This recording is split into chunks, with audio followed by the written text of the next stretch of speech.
ہمارے کچھ والدین اپنے بچوں کے لیے زندگی مشکل کر کے دنیا سے جاتے ہیں.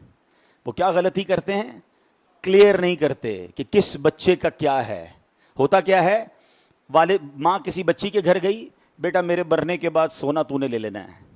باپ نے کسی بچے کو اکیلے میں کہہ دیا، بیٹا یہ میرا انتقال ہو نا، یہ پلاٹ تیرا ہے. ماں نے کسی دوسری بچی کو کہہ دیا، مر جاؤں تو یہ گھر تیرا ہے. اچھا، سب کو کہہ دیا، آپس میں بٹھا کے کسی کو نہیں کہا. ماں باپ کی آنکھیں بند ہوئی، بہن قسم کھا رہی ہے ماں نے سونا مجھے کہا تھا، بھائی کہتا ہے پلاٹ مجھے کہا تھا، وہ دوسرا کہتا ہے گھر مجھے کہا تھا، سارے لڑ رہے ہیں.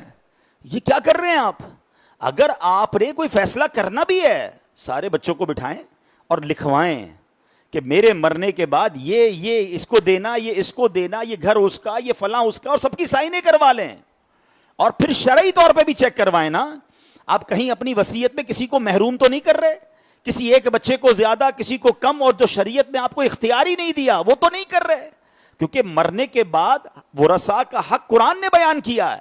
آپ ایک حد تک وصیت کر سکتے ہیں، سارے مال کسی کو نہیں دے سکتے. میں ایک اشارہ دے رہا ہوں ان تمام ماں باپ کو کہ جو اپنے بچوں کے معاملات، اور خاص طور پہ جو مالدار فیملیز ہوتی ہیں، ہم نے بڑے بڑے اربوں پتی کروڑ پتی ماں باپ کی دنیا سے جانے کے بعد ان کے بچوں کو لڑتے ہوئے دیکھا، ایک دوسرے کے خون کے پیاسے ہو گئے، آنا جانا ختم ہو گیا. یہ کیا کیا آپ نے؟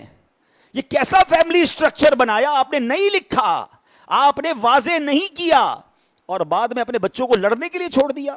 حالانکہ صحیح بتاؤں میں، زندگی میں اگر ماں باپ بچوں کو بٹھا لیں اور ایگریمنٹ وغیرہ کر لیں، کوئی بچہ نہیں لڑے گا. سب خوشی خوشی بات کر لیں گے نا، آپ سے بات ہو جائے گی، پلس مائنس جو بھی ہے ڈسکس ہو کر سائنیں ہو جائیں گی. بعد میں آپ کا خاندان جڑا رہے گا. اور یاد رکھیے، زندگی کا یہ ٹارگٹ ہونا چاہیے میرا اور آپ کا، کہ میرے مرنے کے بعد میرے بچے جڑے رہیں. وہ جڑے رہیں گے تو مجھے اصالے ثواب کریں گے. آپس میں ہی لڑتے رہیں گے، ماں باپ کو بھی برا بھلا کہیں گے، کیسے اماں ابا تھے ایسا کر گئے کہ آج ہم لڑ رہے ہیں. کیا فائدہ کیا آپ نے؟ کروڑوں روپے لاکھوں روپے کمائے بھی اور بچوں کو لڑنے کے لیے چھوڑ دیا. نہیں.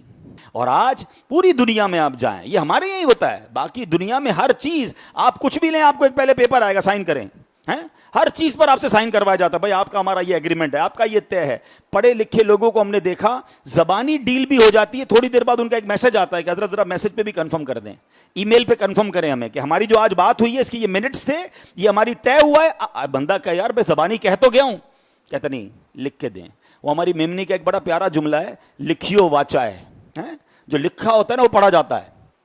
تو لکھنے کی عادت، ایگریمنٹ کی عادت، گواہوں کی عادت ڈالیں.